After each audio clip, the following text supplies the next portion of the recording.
Sveiki visi, aš esu Rugilė, Aš esu Rasa, Aš esu Goda aš esu Aistė. ir aš esu Dominyka. mes esam iš Kauno Veršvų gimnazijos ir šiandieną norime jums pristatyti mūsų projektą. Taigi mes visos dalyvavome Erasmus projekte TGBEE Sicilijoje balandžio 14-20 dienomis. Šitam projekte dalyvavo 6 šalis - Lietuva, Latvija, Portugalija, Italija, Kroatija ir Graikija. Mūsų projektas prasidėjo taip, kad mes iš Vilniaus oro uosto skridome į Šveicariją, Zurichą, mes palaukėme oro uoste kelias valandas ir toliau skridome iš Zuricho į Palermo, Siciliją. Kai atvyko, mus priėmė šeimos, kuriuose gyvenom visą savaitę. Esame jam labai dėkingi, kad mus priėmė taip šiltai.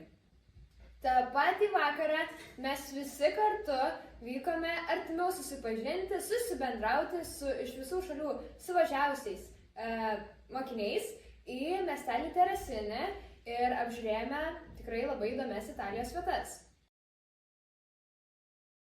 Taigi kitą dieną mes vykome pas juos į mokyklą pamatyti, kaip pas juos pamokos vyksta. Ir taipogi mes tą pačią dieną klausėmės į mokyklos grupės atlikėjais, kaip jie dainuoja bei groja su savo instrumentais.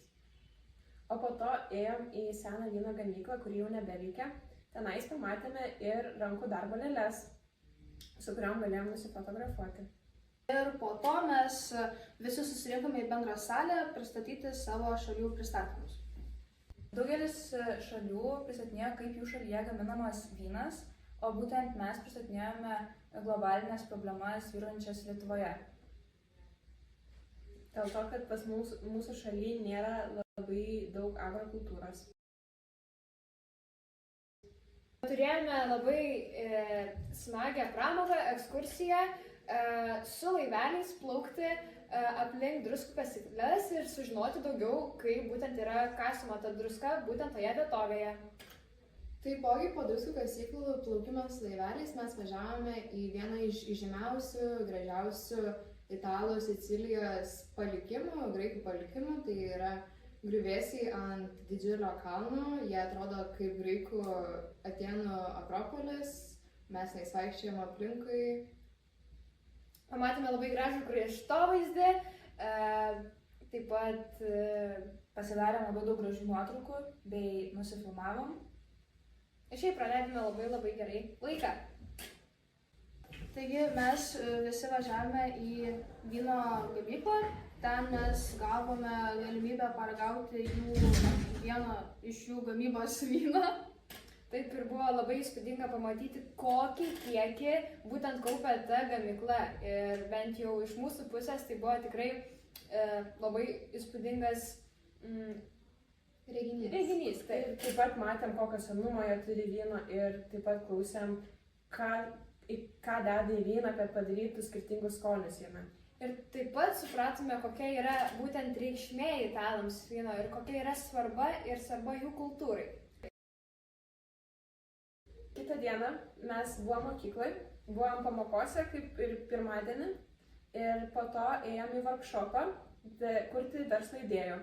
Tai mes buvome skirtingose komandose ir kiekviena komanda sudarydavo iš kiekvienos šalies po vieną arba du atstovus ir taip kiekvienas turėjom sugalvoti pačią geriausią idėją, kuri išspręstų mūsų iškeltas problemas ir vieną iš šitų sprendimų mes jums dabar norime parodyti.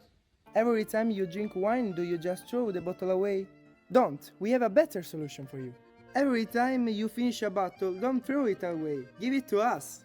We will make eco-friendly vases and various shapes of cork coasters that will reduce the environmental pollution and will give a unique decor for your house. Wine bottles are not only bottles. Atvažiavome į Palermą ir apžiūrinėjome to miesto bažnyčias ir katedras, kurios buvo tikrai įspūdingos, tikrai išskirtinės ir tokių pas mus nėra. Taip, pamatėme skirtumus architektūros. Su vairiais gražiais piešiniais, angelų, kurių buvo pilnas lubas ir taip toliau.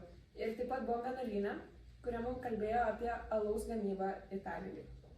Taigi ketvirtadienį mes turėjome savo atsisveikinimo kaip ir Išleidytuves iš Italijos. Tai mums buvo šiek tiek neįprasta, kai mums įteikė mūsų diplomus už tai, ką mes dalyvavome šitam projekte, grojo mūsų šalių himnus, ko mes nedarome pas mus Lietuvoje. Taip pat italams labai jie mėgsta šokti, grojo muziką, visi šoko, visi valgė, tiesiog visi susibūrė kartu, kaip paskutinė sveikinimo šio šalies projektų. Nors penktadienį buvo atsisveikinimas, bet mes penktadienį vis tiek buvom projekte. Ir Projektų metu mes taip pat turėjome užsiėmimą su negalią turinčiais vaikais, paaugliais.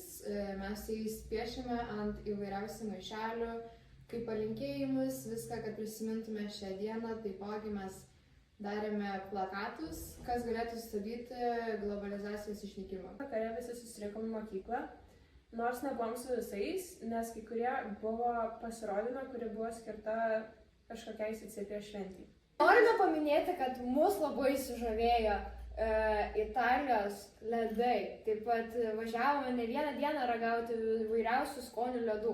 Ir labiausiai, bent jau man asmeniškai, sužavėjo pistacijų ir mangų ledai. Valgėm ne vien tik ledus, bet ir picas. Ir ragavom vieną labai įdomią su citrina ir sūriu. Ir būtent tokios picos mes Lietuvoje dar nesam matę. O italai ją be proto mėgsta.